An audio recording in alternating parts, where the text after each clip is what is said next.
back up on my bullshit like I'm mastermind in Watergate. Now, ever since Hove went on stage and gave us Def Poetry Jam, it seems like New York City has been as active as ever. Beefs from Jim Jones to Jadakiss to Fat Joe, all stemming from a 38 Spesh mention that Jadakiss took him off a record because he got washed. I feel like I'm like back in the 50 Cent coming up era and Get Rich or Die Trying era.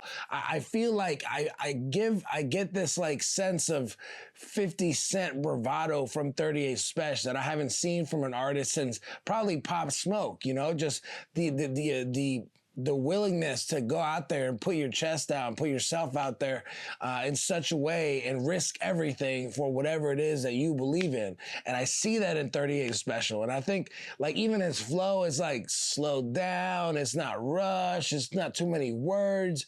His pronunciation is fire. His production is key. You know, he's doing a lot of things that I think make him an elite potential superstar coming out of the East Coast. And with the East Coast being so active, maybe this is the right move for everyone involved. You know, specifically this year we got the Knicks coming back in, defending a NBA Finals title. And so it looks like the hip hop scene in New York is going to be battling out all year long to see who's the next top dog. And, you know, with a lot of OGs, then you have to ask yourself, outside of the obvious answer of Jay-Z, who's the Prince of New York?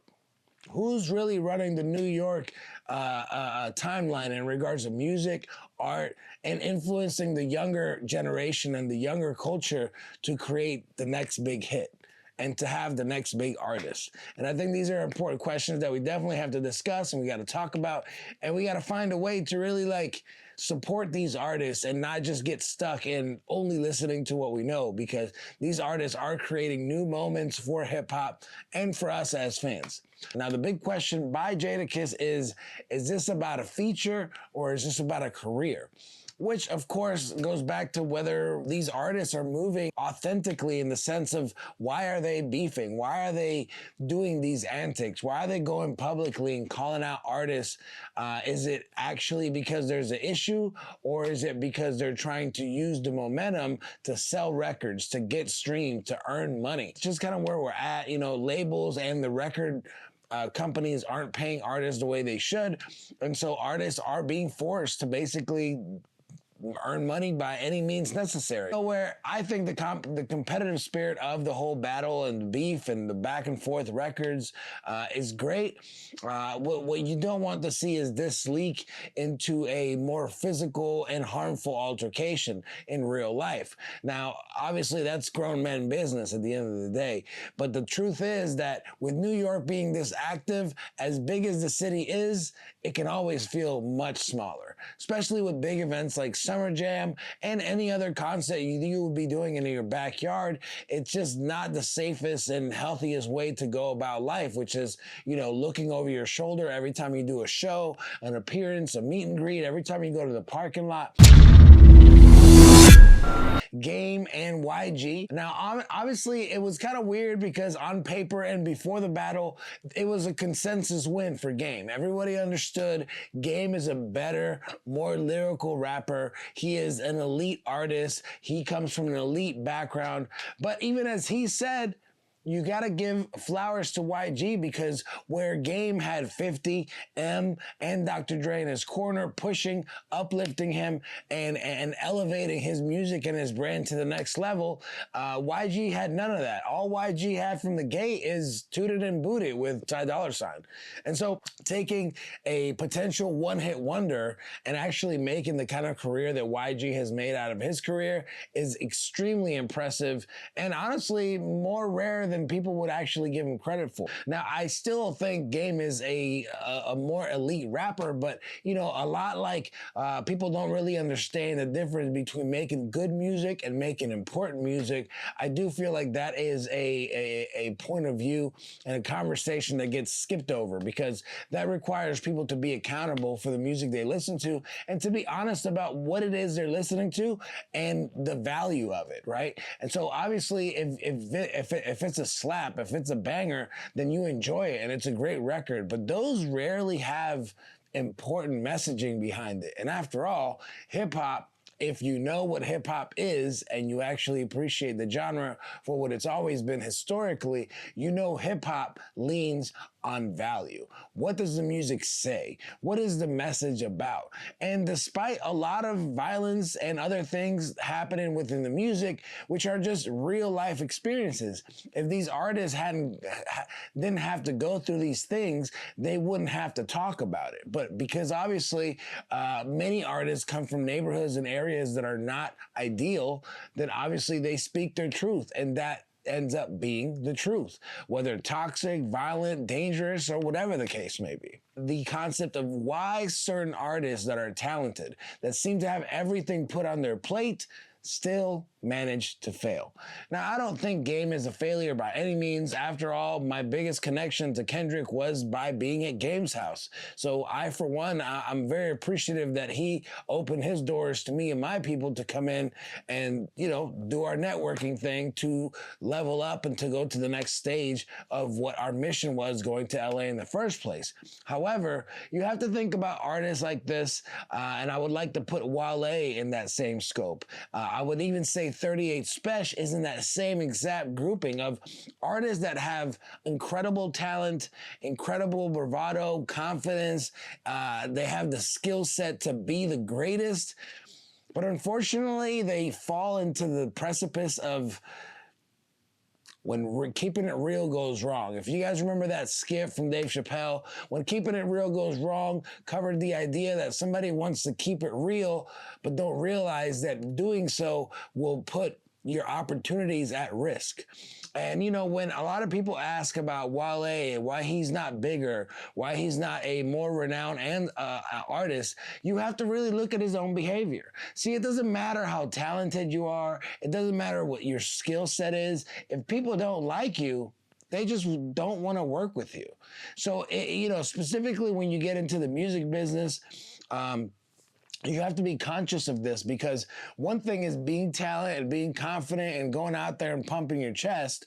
But the other thing is forcing people to take on that while not showing them any respect or empathy or having the decency of being a professional within this business. A lot of people are missing the ability to be a professional because they don't know what that means. They don't know how that reflects in your behavior. See, and I would say even if you go back as far as Dame Dash and Jay-Z, the biggest difference between Jay-Z and Dame Dash is professionalism. Jay-Z was willing and able to be professional, while Dame Dash, unfortunately, had to take on the role, which the truth is, this is the role that a lot of managers take on, of being the asshole, of being the guy that's going to tear that door down to make sure that his artist gets every opportunity that's available to him, everything that's coming his way, everything that he deserves and more.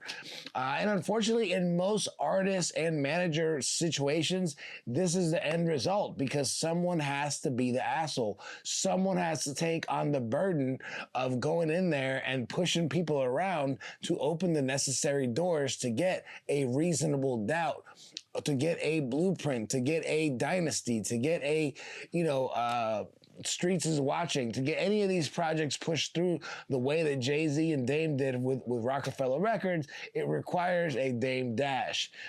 So for me, I have a lot of respect for Dame Dash, within that time frame of his career. I just wish that things hadn't really materialized or decomposed, I guess, the way they did. But again, that's grown man business. This is not a point that we can say you should have done this or I disagree with this, because that's not your business and that's not our business. And obviously each of them went their own directions. And that's really how the cookie crumbles. Now, as far as music, I really enjoyed this record from Chad Hugo. If you guys know, Chad Hugo was one half of the Neptunes. And obviously even they had a falling out that was based off Who knows, you know, financial disagreements, creative disagreements. There's so many things that can go wrong in a collaboration, but also collaboration is the fastest way to scale your business or sound or brand or music. And so it becomes a tug of war between ego and professionalism. And really the people that come out on top are the people that are able to balance those two things, get their wins and make their progress, even if it's at a small scale. Now, with that being said, you think about Chad Hugo and this record. Now, he's got Likey Lily, I don't know how to say her name, but also he's got Tierra Whack. Now, this is an incredible collaboration because one, this is a sound that Tierra Whack isn't really super prone to, specifically with her new project, Wax Museum. There was none of this. There was nothing like this at all. And also one thing I really enjoy was actually hearing something that's only Chad Hugo, because then you're able to kind of identify how much influence he had over the Neptunes and even Pharrell's sound. I don't know if Pharrell really makes beats that really sound like this anymore. So it seems to me that back then with Pharrell and Chad Hugo were working and the Neptunes was producing for all these artists, to me, one of the true super producer duos that we had during that time, then you start to see the creativity that Chad Hugo brought to the table. And you can hear that in this record. You can hear it in the beat, in the production, because that sound and these sounds, these selection of sounds put together, these clinks and these percussions, are something that we know from the Pharrell production vault. And so to me, it's really cool to see, even if, you know, because again, you know, we don't get to hear from Chad Hugo much, and we don't know what the issue was in between them. We also got a brand new album from Tory. We have a review on deck. We're going to dive into that soon, but you have to check out Jalen Brunson. This is a signature sound from Tory Lanez, a sound that I think is essentially like, if Travis Scott and Meek Mill had a baby and it made the same, that merger of music, to me, that's an incredible sound.